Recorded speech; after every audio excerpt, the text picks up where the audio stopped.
ni l'Union européenne, ni les États-Unis, ni les monarchies arabes sunnites, ni bien sûr Israël, ne veulent d'un Iran doté d'un arsenal nucléaire militaire. Dit autrement, personne ne veut que l'Iran ait la bombe. L'option diplomatique est tentée depuis plusieurs années, mais l'option militaire ne peut plus être éludée. Donc aujourd'hui, je vais vous décrire la simulation d'une attaque en m'appuyant sur les études qui ont été faites en 2009 par deux chercheurs, Toucan et Kordsman du CSAS à Washington, et par le français Sami Cohen du CERI au CNRS. Voici une carte de la région du Moyen-Orient. 1600 km séparent Israël de l'Iran. On sait que l'État d'Israël est doté de l'arme nucléaire depuis plusieurs années, avec pour politique de ne pas confirmer ni nier cette capacité militaire.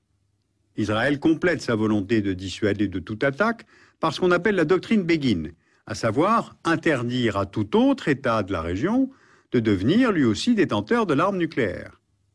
C'est pour cela que l'aviation israélienne a bombardé l'Irak en juin 1981 pour détruire le réacteur nucléaire de Zirak et retarder ainsi considérablement le programme nucléaire irakien, qui d'ailleurs n'a jamais vu le jour.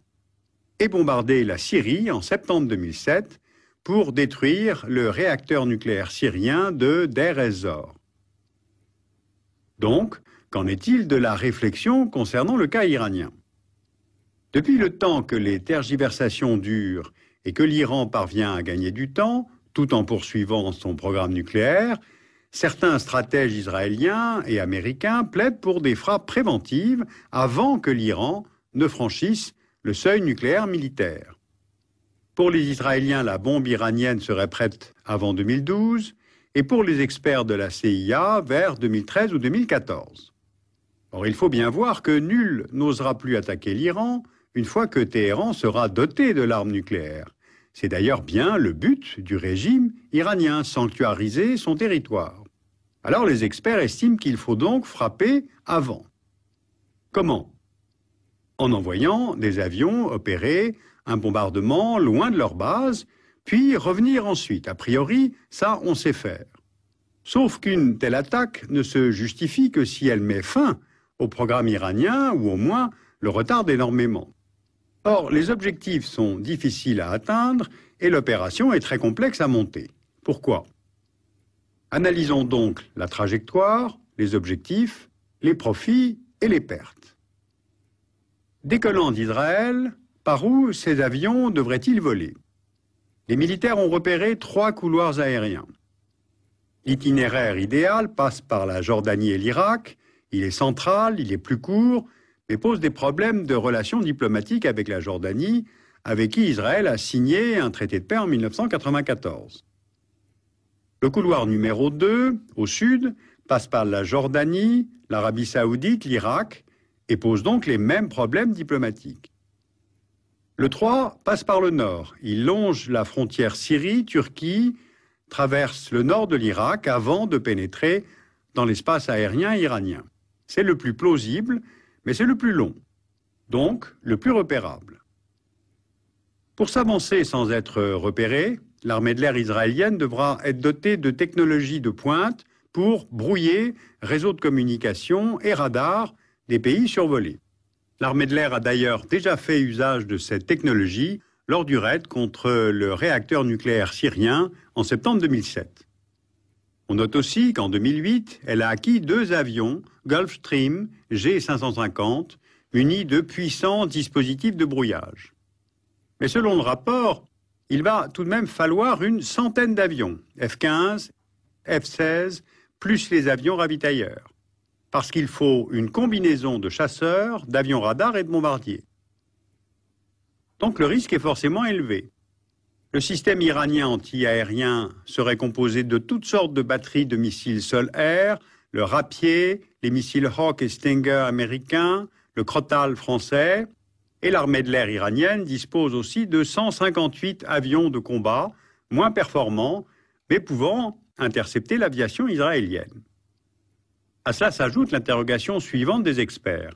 L'Iran a-t-il ou non acquis récemment le système antiaérien SA-12 Giant russe à la suite de transactions secrètes avec Moscou? Si c'est le cas, l'espace aérien iranien est soit impénétrable, soit l'attaque entraîne de 20 à 30% de pertes, ce que Israël ne veut pas se permettre. Pour éviter les pertes humaines et d'appareils, l'autre option serait donc d'aller frapper avec des missiles israéliens, les Jericho 3, qui sont entrés en service en 2008. On a calculé que 42 missiles Jericho 3 étaient nécessaires pour détruire les installations iraniennes. Sauf que les cibles ne font que quelques mètres de superficie et il n'est pas sûr que les Jericho aient une telle précision pour une telle frappe. Donc, exit l'option des missiles. L'autre facteur qui fait que les militaires estiment qu'il faut un très grand nombre d'appareils, c'est qu'il y a des dizaines d'installations nucléaires dispersées sur le territoire iranien et il est impossible de les attaquer toutes en un seul bombardement. Donc, il faut frapper le maillon central des installations iraniennes, c'est-à-dire le centre de recherche nucléaire d'Isfahan, l'usine d'enrichissement d'uranium de Natanz, l'usine de production d'eau lourde de Arak et le réacteur nucléaire de Bushehr. À partir de cette hypothèse des militaires, deux problèmes. Un seul bombardement sur Natanz, Isfahan, Arak et Bushehr, est-ce bien suffisant? Car si l'Iran dispose d'installations secrètes ailleurs dans le pays, le programme d'enrichissement d'uranium ne risque-t-il pas de se poursuivre? Deuxièmement, il y a la dispersion des installations, mais il y a aussi leur enfouissement. L'usine d'enrichissement de Natanz est construite à 8 mètres de profondeur, protégée par un mur de béton de 2,5 mètres d'épaisseur. Les centrifugeuses sont enterrées à 25 mètres sous terre et recouvertes d'une chape de béton armée de plusieurs mètres d'épaisseur. Donc, il faut frapper avec précision, mais également en profondeur. D'ailleurs, en 2008, Israël s'est fait livrer par Washington environ 600 bombes dites briseurs de bunkers. Le modèle, le GBU-28 Bunker Buster, pèse 2,5 tonnes, perd 6 mètres de béton à 30 mètres de profondeur. Bien, poursuivons notre simulation. En cas de succès, que peut-on anticiper comme dégâts humains, comme effets collatéraux, comme représailles sur Israël et comme conséquences pour la région? Si la frappe touche sa cible, ce qui est tout de même le but recherché, l'explosion du réacteur de Bushehr provoque des retombées de radionucléides sur un très vaste périmètre. Cela entraîne la mort immédiate de milliers d'Iraniens vivant à proximité.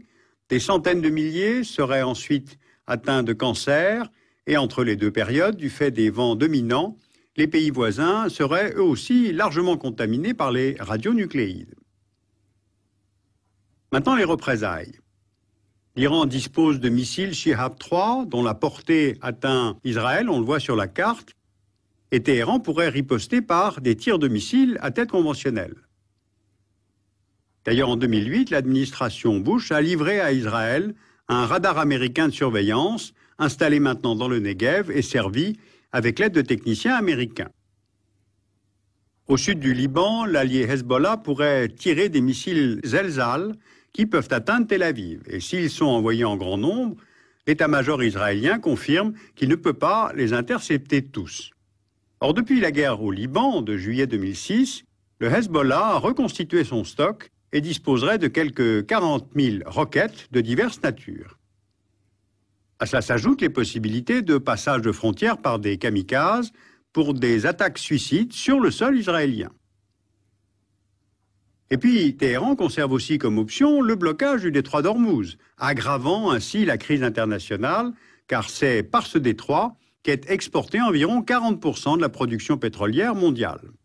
Et puis enfin, et c'est là qu'est le paradoxe, un tel bombardement ne ferait que renforcer l'Iran dans sa décision de poursuivre son programme nucléaire, puis de se retirer du traité de non-prolifération. Voilà, une telle simulation permet de mesurer que l'opération est complexe à monter et son issue nullement garantie. On voit bien que les hypothèses se répondent les unes aux autres. La perte du monopole atomique pour Israël dans cette région reviendrait à un séisme pour tous les Israéliens. Or, Israël ayant toujours été adepte du zéro risque, l'état-major pourrait préférer quand même une attaque préventive. Vu son histoire, on peut comprendre que le peuple juif se crispe à toute idée de menace d'anéantissement. Les monarchies et les régimes arabes, ensuite, les sunnites, redoutent énormément que l'Iran franchisse ce cap. D'abord pour leur propre sécurité, et ensuite parce que cela entraînerait une prolifération dans le monde arabe lui-même. Donc si on pousse un peu loin le raisonnement, on comprend que ces régimes arabes ne seraient en fait pas fâchés que Israël se charge du travail. Sauf que les conséquences d'un tel bombardement sont